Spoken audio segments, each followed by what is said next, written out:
So, the fourth horseman of O verification. Is O verification completely doomed? In this light-minded, spirit-raising talk, I'm going to talk about some of my suspects and discoveries, trying to explore different ideas on O verification. I'm Marco Sevetto from Victoria University of Wellington. So first, a little bit of story. My understanding is that OO verification sort of starts from the tradition of OR logic and OR triples, where we have a precondition, a command, and a postcondition, and those commands are expressed in this minimal while language, where we have if, while, variable update, sequencing, skip. And the idea is that those variables are on this memory that is living, how to say, between the command language and the verification language, so that we can express properties on this memory in the verification logic language, and we can edit this memory inside of our commands. This means that this memory is just a map from variable names to values, usually ints and bools, let's say. And originally, we just have all of this, we have those primitive types, so the semantic of the primitive type and thus the semantic of the whole memory is independent of the program that we are writing. It's defined before and is independent from it. We had a lot of extensions. We have more primitive types. For example, we could have a variable that contains an array of integers instead of just an int. And then there is this important extension with the recursion and multiple functions. So instead of having a single command in your word that is conceptually like a function body, you can have many functions. Every function can have its pre and post condition, and in addition to the other, this, the while, we can also do a function call. And so now the idea is that we get a meaningful distinction between partial correctness and total correctness. In partial correctness, for every function, we prove the whole triple, and we prove that this whole triple holds, assuming that all the other functions are correct. Total correctness, we, in addition, prove that all recursion and iterations are terminating. And in this context, recursion means a function that calls by name another function that eventually calls the same one. So you can have direct recursion or you can have indirect recursion, but you do it by calling those functions that are top-level static concepts, like a static method in Java. This is still not all. We don't have subtyping. We don't have user-defined types. So in the year, there have been many attempts to support full OO, and I argue that it's still unobvious how to do it. And in this talk, I will try to explain what I think are the big obstacles to actually reach true OO. And in particular, I'm arguing that we are trapped into a narrative where in this narrative, we are told, as students, there are two big problems to actually verify OO. We have those pointers with aliasing, where you have mutation, and so if you do an operation from one way and then you do a read from another way, you can actually have that you observe that these have changed, even if you look from another path. And so we can use separation logic and other kind of reasoning to help tracking this kind of problems. And the other big problem that we are solved, that we need to sort in order to handle O, is violation of the least constitutability principle. That is, with subtyping, you can have an evil point extends point, and the method getX may format your hard drive. And so when you call the method getX, what is going to happen? You don't really know. So if you have a contract of the method getX of point, the idea is that you are requiring that the same contract or a stronger contract is applied to the method getX on evil point. And so this method should not be able to do actions that are prevented by the contract of the superclass. Those are two very important things that we need to support practical languages. And most researchers in authentication focus their time and attention on those 2 points. This is the problem. This is what we are doing. And I argue that there are more fundamental open issues, and we are not able to see those open issues because we just focus on those points so much. So all our intellectual energy end up here. But I think there are other problems. I will argue that those 4 points, my 4 knights of apocalypse, horsemen of apocalypse that I'm presenting, are all well known by some, but the presentation is novel and compelling, and many novice researchers may not be aware of those difficulties. So I think that having a presentation that covers them is very valuable. But before, I just want to anticipate a little bit of a question. And again, this has been made a little bit redundant from the invited talks before. Coq seems sound. Why it is so different in object orientation? Well, those functional type-based verification language solve all of the problems that I'm mentioning with the positivity checking. Cool, can't we just do what they do, but in OO? In the end of my presentation, I will show that if you try to apply positivity checking to OO, you're basically removing OO. So you're not getting anything OO if you have the positivity checking, at least in the way they do it in those functional programming verification languages. So for our first horseman of apocalypse, OO termination analysis cannot be modular. So let's put 2 objectives to also define what we mean by modular verification, because again, you may want to define it in slightly different ways. So to clarify the term, we have a surface verification language, the one that the user actually write their contract in. And in this surface verification language, the user can annotate certain methods to be total and certain methods to be not necessarily total. They can be total, as an over-approximation, but as usual, the verifier will not try to check that they are always terminating. And of course, one of the 2 can be the default, so you can only have like the total keyword and is non-total otherwise, or vice versa. But the idea is we want a verification surface language where termination is binary, either absurd or I don't check. And objective 2, if we have independent pieces of code, that is, pieces of code that can be independently compiled, so different companies can make their code independently without knowing about each other. If they are independently verified, then we can put this code together, and the resulting program is still verified. This happens for compilation. If you import 2 different libraries, they are independently compiled.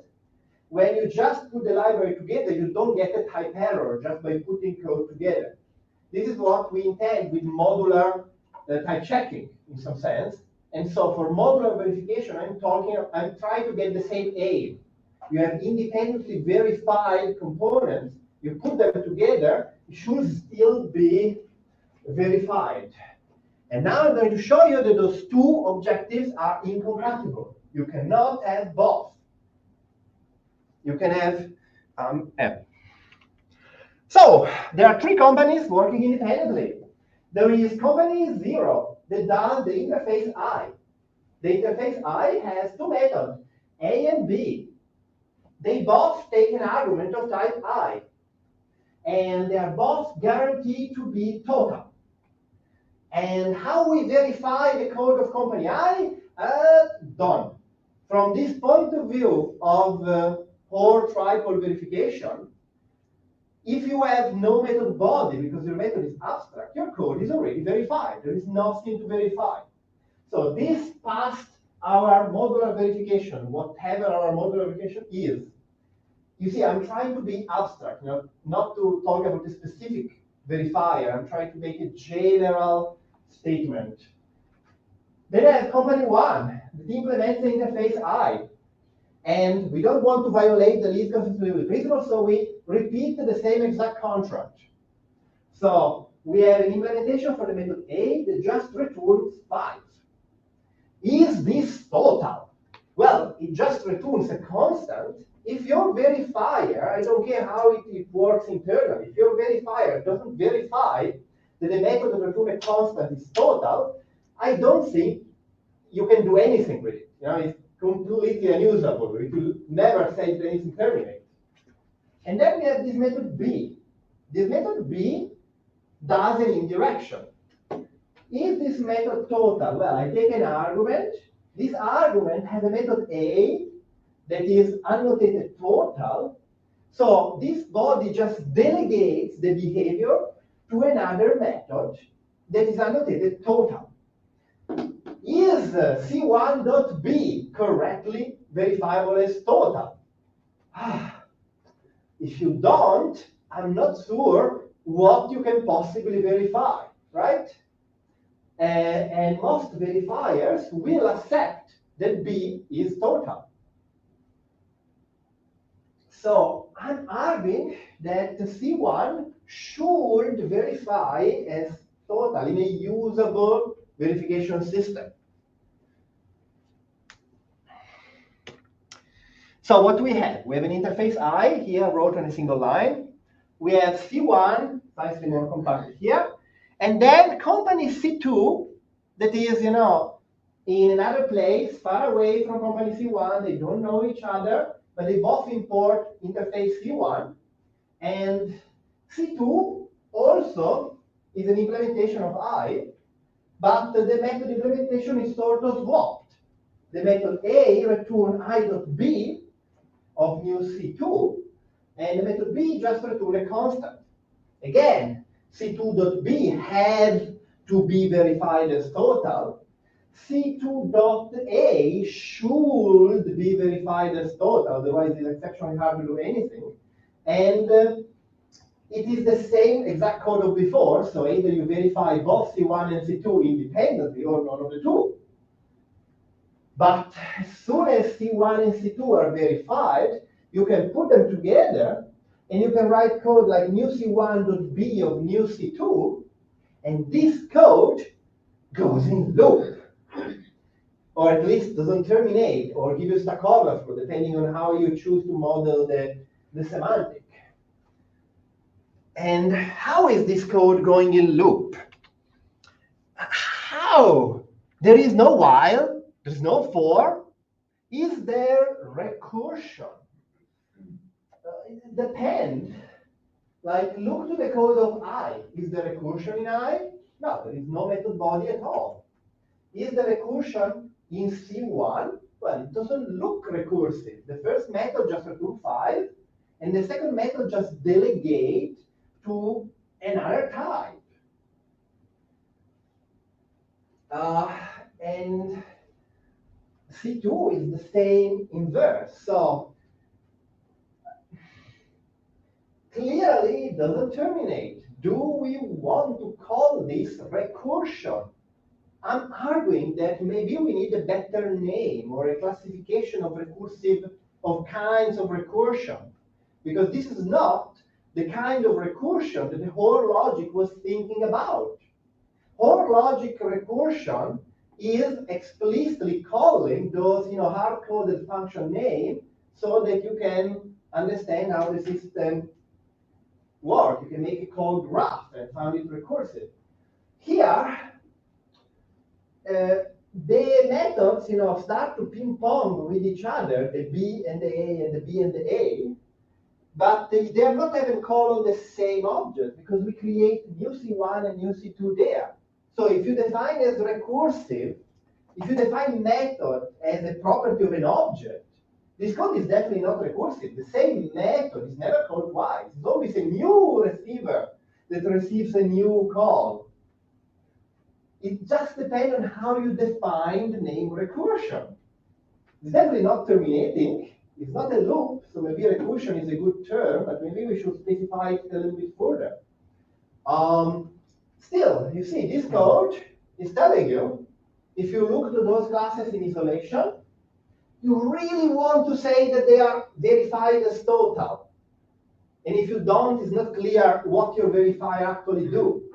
But if you put them together, you can write a simplified, a simple expression that goes in loop, that doesn't terminate. How to solve it? I have no idea. If you expect for solutions to my problem in this talk, this is not the right talk. Here I just show the problems, okay?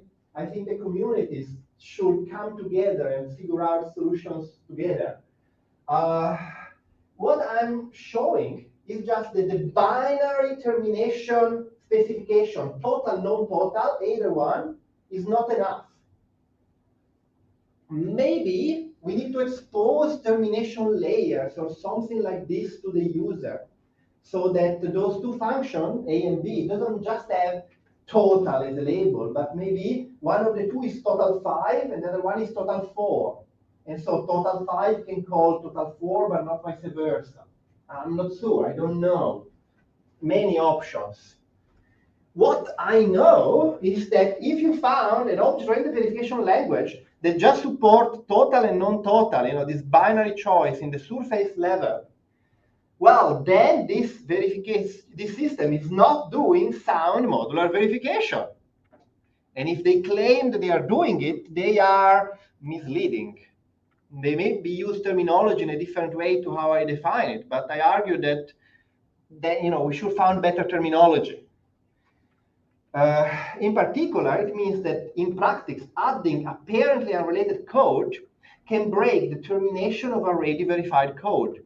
And this does happen in Daphne, where you can have a piece of code that is fully verified to be terminating and is not exploiting any of those issues that we found. And then you add some extra code that looks absolutely unrelated, that at runtime doesn't interact with it, but now it is verified, fully verified, but when you add it to the system, you get a termination error in the code that you already verified before.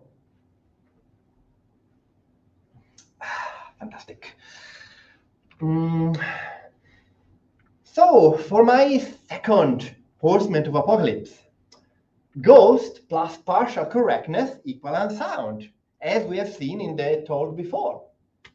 So here I'm trying to show you the synthesized, the most minimal version of this argument that we have seen before in Daphne. I can have an interface nope or uninhabited, and I can have a method whoops that ensures false. How can you have a method that ensures false? Well, in this whole verification mindset, it's perfectly fine to have an abstract method that ensures false. What should never happen is that we manage to implement this method and instantiate an object of type node. But we can, in this verification mindset, have a method that ensures false if the method is abstract. And then I have omega that represents, in an object-oriented sense, lambda xxx. How do you represent this lambda term? Well, I have class omega with the method omega, but you can call it apply if you want. And you take an omega. And now you just do O.omega of O. And this is a method that takes an x and apply x to x. And you can return whatever you want because it goes in loop. So for example, you can return nope. And now you can make your omega.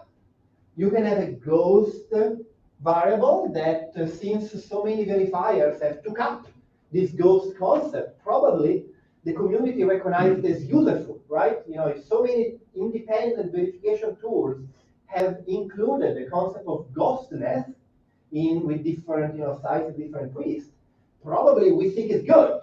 Otherwise, why there is so many people, so many tools wanting to have it. So if you have ghost, you make int no equal o.omega o dot whoops.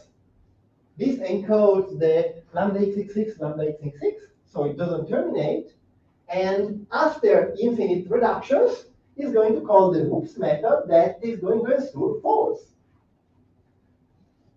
And now you are in a scope where false holds and everything can be proven. As we've seen before, you can encode this to break Daphne. However, you have to use a field with a lambda instead of a method. If you were to use just a method, then the termination checker or Daphne will recognize that there is a possible non-termination issue and will prevent this call. I'm arguing that if they were to use the same termination analysis on lambda as they do on methods, the language will be unable to express all of the super duper fundamental features like, map and filter on streams and other kind of things. Their termination analysis will just flag so many things as non-terminating. But I will need to do much more experiments, to give you real data on this. It's just a strong suspect at this stage. But they have this much more relaxed termination analysis for lambda, and so they can soundly have those operations that we really want to have in a modern OO setting. So if a verifier has ghost state and only offer partial correctness, we can leverage on the difference of the semantic of those two language, the program that we actually verify that contains the ghost statements, and the program that we intended to verify that conceptually don't have the ghost behavior. And so by leveraging on this difference, we managed to make that if a verifier ghost state and only offer partial correctness, or it has a bug in the termination checker, then it's unsound. Conventionally, ghost statements are not considered part of the actual program and are not executed at runtime. There is an important exception to make here for ADA Spark, where ghost statements are run at runtime if the verifier haven't managed to check that they are terminating. And the ADA Spark verifiers simply don't simply surrender about termination for anything at all, invoking dynamic dispatch. So yes, this doesn't prove false in ADA Spark because it will go in loop at runtime, because their semantic for ghost is not the usual semantic for ghost. So what does it mean for the ghost? So what does it mean in ADA Spark? So in ADA, ADA, from my understanding, is first and foremost a runtime verified system where the static verifier on top is simply like an optimization. If some of those runtime checks are guaranteed to all the runtime, they can be omitted to make a faster runtime verified system in some sense. That's, again, my understanding. I'm not an expert in this. Please, it's my best understanding, okay? I'm happy to be corrected here. Well-founded contracts. Are your contracts well-founded? What is the simplest OO program? The simplest OO program is the empty program. If that's not what you were thinking about, then we are not talking about the same kind of simplicity. Here with simple, I really mean simple from a formal sense, in a mathematical sense. So the smallest possible program is the simplest one. So the empty program, okay, after that, maybe an interface with no methods. After that, maybe an interface with a single method. Okay, when you go a little bit further, so let's add a parameter to this single interface with a single method. What's the type of the parameter? Well, I only have the type of this interface, so this will be the type of the parameter. And so we can get something like this. We interface C that returns bool with a method com that take a C. Oh, now I have a method. I can write a contract on it. What is the simplest possible contract that I can write? I can write that calling this.com of C is equal true, or equal false, a constant. Okay, so what is the next simplest program that contract that I can write? I can write that this.com of C is equal this.com of C. Yeah, but this is like truth or reflexivity. So what is the next simplest thing I can write? This.com of C equal C.com of this. That is, I'm telling that this method is commutative. It's interesting, it's a mathematically well-known concept, commutativity. So it looks nice, it's one of the simplest things you can possibly express in all verification, and it is a mathematically understandable thing. So looks like a good starting point. Can we try to verify a simple implementation, a class that implements my C? Well, the simplest implementation will be class C true implement C, where the method com ignores the parameter and just returns true. Okay, so we really like Lincoln's stability principle, so we conceptually have exactly the same contract here on com. Can we do a proof? Is this implementation a valid implementation of a commutative operation? Again, I'm trying to not talk about a specific verifier, so I have to make a general, a general speak. So I will sort of make a pseudocode proof that sort of could work, for many different verification systems. So to prove that this.com of C equal to C.com of this, how to do it? Well, I will need to know what C.com of this do. How can I do it otherwise? And in this mindset of OR verification, how do you know what the function do? You look to the contract of the function. And this C have a contract that say that this.com of C equal C.com of this. Now, in this context, of course, you have to replace this with the C and C with this, to bring the contract into the current scope where the variables have the same meaning. And so you import this new equality, and then you can rewrite your proof, your statement, and you get this.com of C equal this.com of C. That closes for reflexivity. It's not very convincing, right? We didn't even need to look inside of the body of our function. This means that, in particular, any other implementation like C false will be provable with the same mindset. So what have I done wrong in my proof? I don't know. I just follow the general mindset of OR verification. And there is nothing non-terminating here. We have only two methods, return a constant. Everything here is terminating. Whatever I can write with those two classes will terminate. So the difference between partial verification, partial correctness, and total correctness, the difference between partial correctness and total correctness doesn't seem to be relevant here. Because I just have two methods that just return a constant.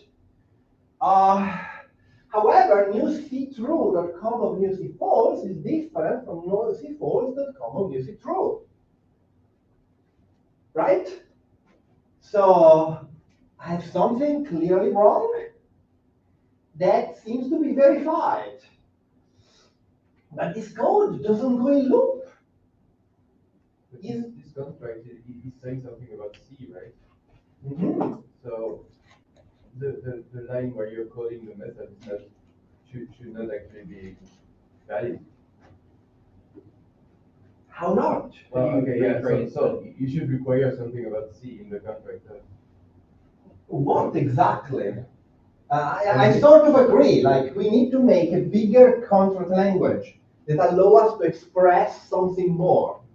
But while for the termination example of before, I had an intuition of maybe this termination layer. Here, I'm even more in the dark on how we could enrich the verification language, the surface one, the one that the user has to physically write.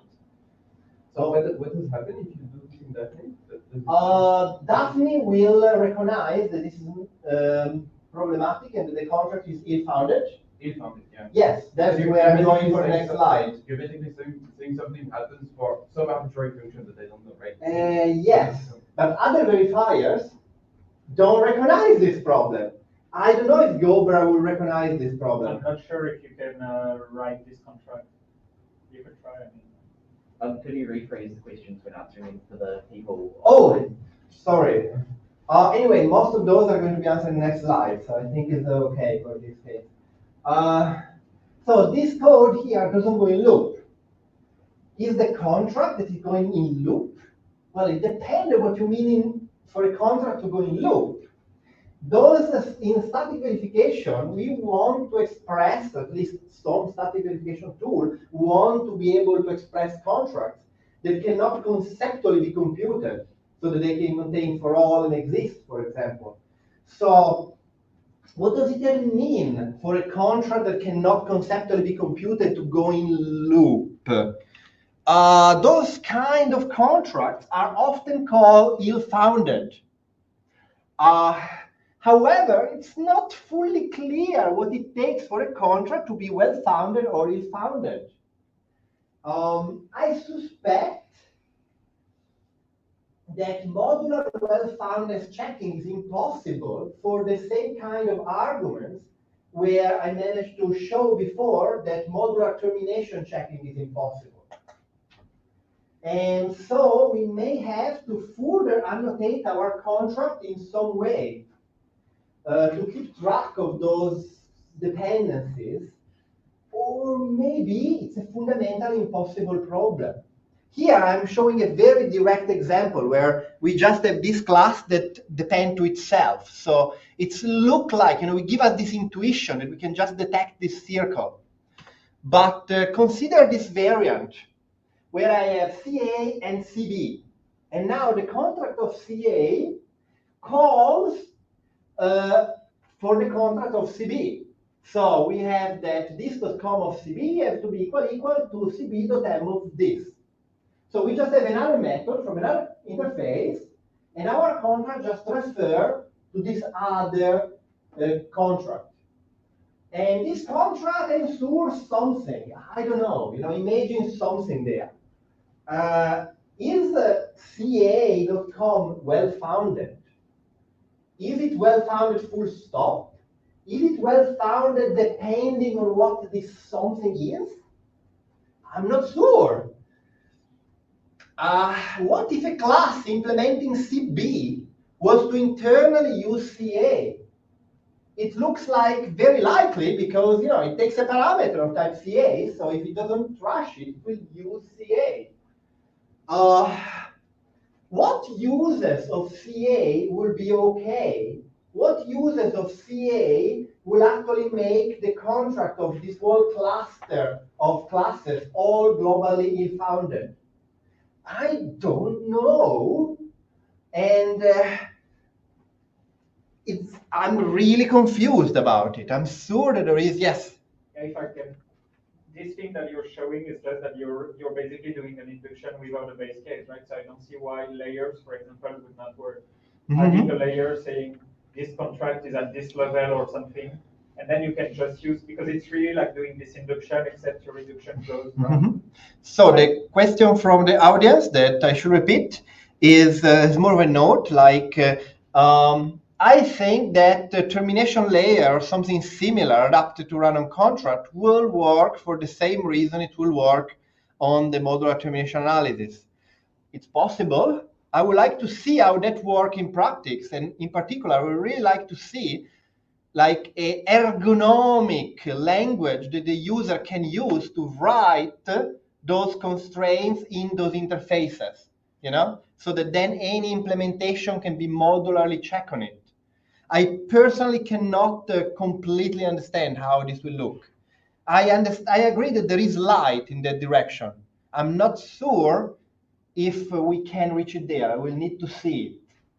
And the fact that so many tools are not doing it right currently makes me worry.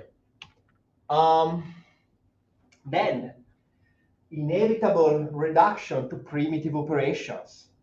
Here, instead of a mid-journey generated image, I'm putting panels. I'm inevitable.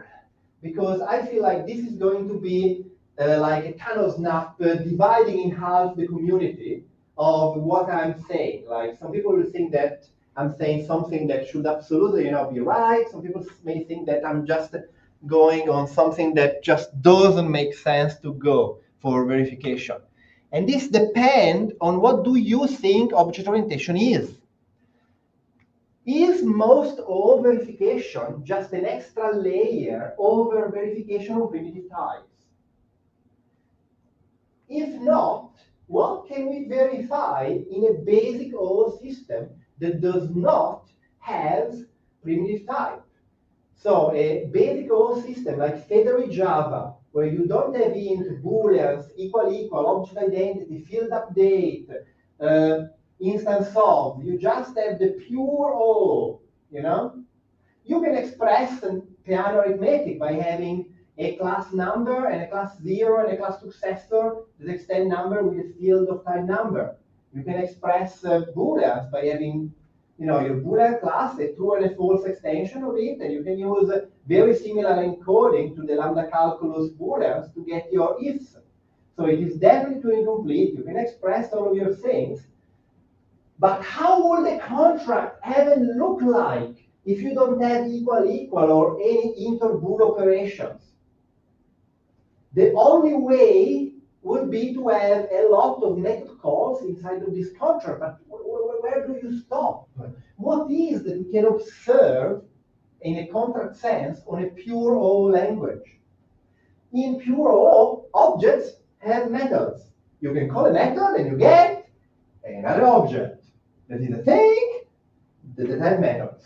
And you can call another method and you get another object. And that's it. Where do you stop? How do you observe something? How do you express that the method did the right thing? When I show this to people, most of them get the idea, well, just make the verification language more expressive than the object language. Add, for example, an equal that represents structural equality, so that you can go and say, oh, I have a class B, I have a class A with a B field, and I can somehow write that this getter ensures that this will get B is equal to a new B in a structural equality sense. And this is a very bad idea. This is completely destroying the general intuition of OO, that we want to be able to have subclasses that behave enough like the superclass so that we can use them in place of the objects of the superclass. So this is really not what we want. We want some system that allows for an object to be returned if the contracts of this object respects the contract of the expected object, but this really runs into ill-founded contracts very, very fast. Maybe there is a way to have layers on those contracts and sort it, but I cannot see it. So I will put an objective, for the verification community. We should have a modular and sound verification system for a functional variation of Federated Java. And once we have this, we can start hoping to add, mutation and aliasing and other feature, input-out exceptions. But before, we should start with having a sound and modular verification system for a very, very little core or language like Federated Java or some variation of it. And in such a language, you should be able to express and verify pure O encoding of booleans and piano numbers, generic linked lists, and streams-like operation on those lists, where we can use the Java-style encoding of lambdas, where they're just objects, implementing interface with a single abstract method. And we should be able to prove that the maps do correctly its job, that correctly maps the function. And most of the O pattern can be expressed on these functional settings. You can have decorators, visitor, proxy, chain of responsibility. I would like to see us proving formal properties of code wrote in this minimal language. And in my personal opinion, until we have that, I think it's unwise to focus on the imperative aspects. We are building on very shaky foundation. We should first have a functional O verification system that actually works and scales to the iconic O programming patterns. Potential solutions. And here, for the most depressive part of the presentation, so the root of all the problems is that in OO we can encode fixed points. But all the good about OO is about open fixed points, or if you prefer, co-recursive functions on open data structures.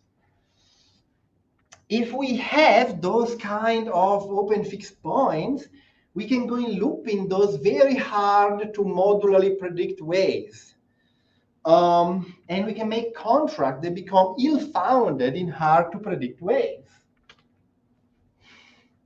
I could then go and say, look, all patterns are all about inserting interfaces so that you split the graph of static types in layers that can be independently compiled in separate libraries. But when you then run the code, the graph of actual type dependencies can be circular. I'm not talking about circular object graph. I'm talking about circular type dependencies. But I don't need to go there. I think the problem is way more fundamental. I am thinking, and again, I would love to be proved wrong, that any method that takes a non-primitive, non-final type can be used to sneak in non-termination or ill-founded contracts, if you follow this whole verification mindset. Consider the following. Have an int list, not even generic, an int list, with a method concat that takes an int list and gives you an int list. And again, it could be functional. You don't modify any list. You just create a new list that is the union of the two. And we have a size method. And then we have the contract that we really want to write in an O verification setting. We want to say this dot size plus other dot size is going to be equal of this contact dot other dot size. Make sense? I put two lists together. The size of the resulting composed list should be equal to the size of the two independent lists. Is this contract well-founded? Before going into this rabbit hole, I thought, of course, if this is not well-founded, what is?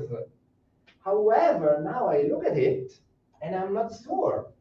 Like, int list is not final. The concat method is not final.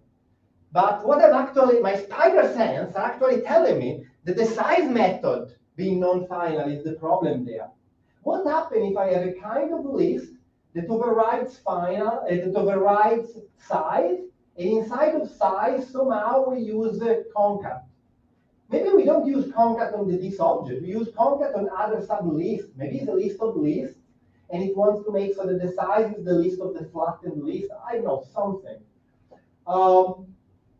Will that be ill-founded then? I don't know, but I'm scared. Like it feels like it can easily get ill-founded, and it's starting from, and it's the contract we want to write. It's not a very alien contract that looks like no one will want, right? It looks like exactly what you want to have. So can we be safe? Can we simply be safe and prevent positive type of occurrences in the same way Koch does? Koch, Agda, and Lean restricted the shape of those inducted data type in this way, where, the example I think give a better job than the text. I can define nut as, 0, give me a nut, and successor, if you give me a nut, I give you a nut. But if I slightly twist this, I trigger the positivity checker, so that if I have an error type constructor that given a function from nut to nut gives me a nut, well, this will be prevented. And if Koch were to accept this, we could use this to break the termination checker and thus prove false in Koch. Now, how do you encode the example that we showed before of the list with the concat method inside of a functional system? Well, I can say that I have an inductive type list with a single type constructor, uppercase list, and then for all the method of my object, I put a parameter into the type constructor that looks like the signature of the method. This sort of reads like, give me an implementation for the method concat, and if you have more than one method, give me an implementation for all the methods, and I give you the object. It makes sense. Is the encoding of object-oriented over functional programming, and it breaks the positivity checker. I mean, look, it's exactly the same type. Error list, not list, not listing, not list, not. It's the same type.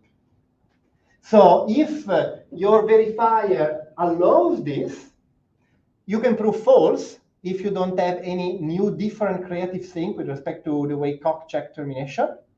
And if your verifier prevents this, you don't have OO.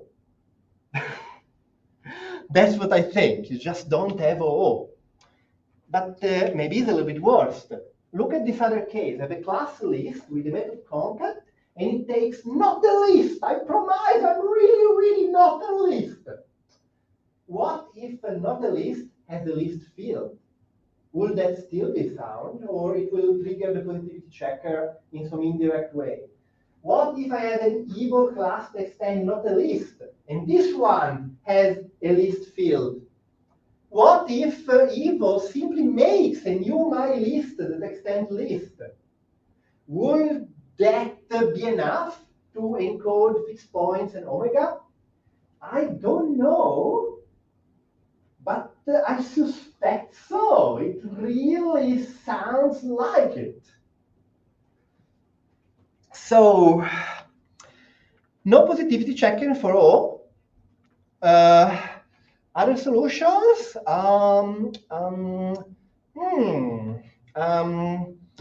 What if we get rid of the general Hoare verification pre and post condition mindset? I mean, not get rid in the sense of it's terrible, but it's not applicable maybe to this particular kind of verification. And we try to start again. We try to find a different verification paradigm that suits all. I have no idea how this paradigm will look, but I suspect it's going to be radically different from both the functional Koch verification style and the Hoare logic verification style. Is there any question? You're about 10 minutes over, so we might want to start with Yes. discussion. Wow. Let's start the group session then.